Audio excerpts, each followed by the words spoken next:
Saudi আরবে গৃহকর্মীর কাজ করতে গিয়ে নির্যাতনের শিকার হচ্ছেন বাংলাদেশের অনেক নারী। দাম্মামে অনাহারে অর্ধাহারে জিম্মি দশায় জীবন কাটাচ্ছেন এমন ২৪ বাংলাদেশি নারীর সন্ধান পাওয়া গেছে।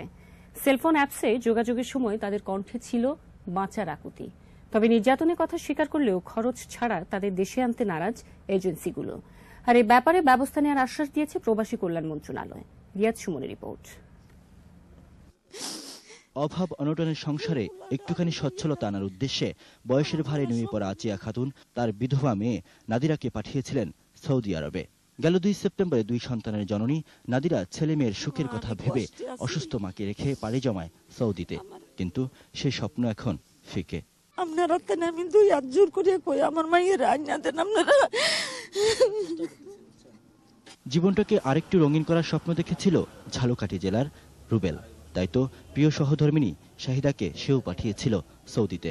এরা বলতেছে যে আপনি ১.৫ লাখ টাকা দিলে আমি আইনে দিতে পারবো। সৌদি আরবের দাম্মামে এজেন্সির ভিলায় বন্দী থাকা এমন ২৪ বাংলাদেশি হতভাগ্য নারীর সন্ধান পেয়েছে একুশে টেলিভিশন। সেলফোন অ্যাপসের মাধ্যমে যোগাযোগ হয় তাদের সঙ্গে।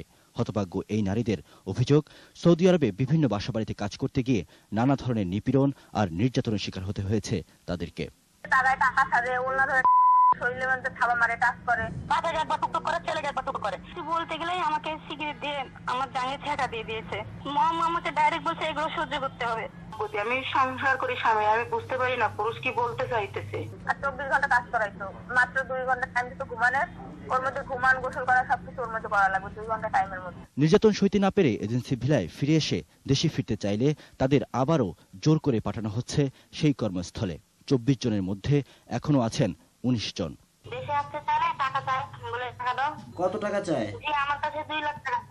2 লাখ টাকা দিয়ে টাকা পয়সা আমাদের কাছে কিছু নাই, আমরা একদম শূন্যই এখানে বসে আছি।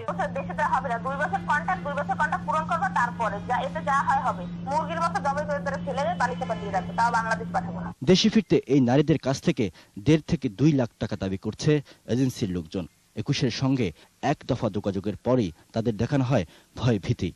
তোমরা দেখছি, তোমরা ইটিভি পর্যন্ত গেছি, দেখছি কে তোমাদেরকে খাইতে দিচ্ছে, কে তোমাদেরকে বাঁচাই। তোমাকে এত বড় করে রেখে দিছে, আর তোমাকে কে বুদ্ধি দিছে, খাওন কোন সব বন্ধ, আর কিছু করতে পারে সরকার, এগুলো সরকারি মাধ্যমে সরকার কিছু করতে পারে তো কিছু কইরা যেভাবে এরা খাওন, তোমরা খাওয়ান মন আইনা লো, আমরা খাওয়ান কোন দিতে পারুন না।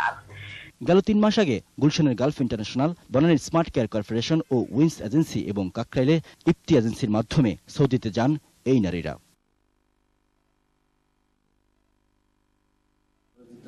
বনানীর অভিজাত এলাকায় স্মার্ট কেয়ার কর্পোরেশনের অফিসে যায় ২১-এর ক্যামেরা। ঢালাও অভিযোগ মানতে না চাইলেও কোনো কোনো ক্ষেত্রে যৌন নিপীড়নের কথা স্বীকার করেন তারা।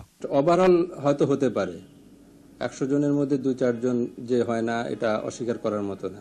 যৌনতা স্বীকার হচ্ছে, এই বিষয়টা কি আপনারা স্বীকার করেন? অস্বীকার করার জো নেই, কারণ ওরা 4 দলের ভিতরে কাজ করে, কখন কি হয় এটা তো বলা যায় না। গুলশানের গালফ ইন্টারন্যাশনালেরও একই সুর।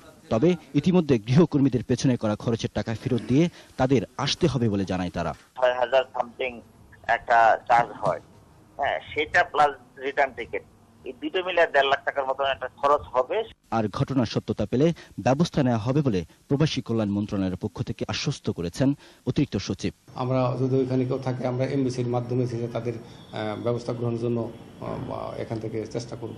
আর আমাদের যে অ্যাক্ট আছে, সেই অ্যাক্ট অনুযায়ী আমরা ব্যবস্থা এখন গ্রহণ করতে পারবো। রিয়াদ সুমন, একুশে টেলিভিশন, ঢাকা।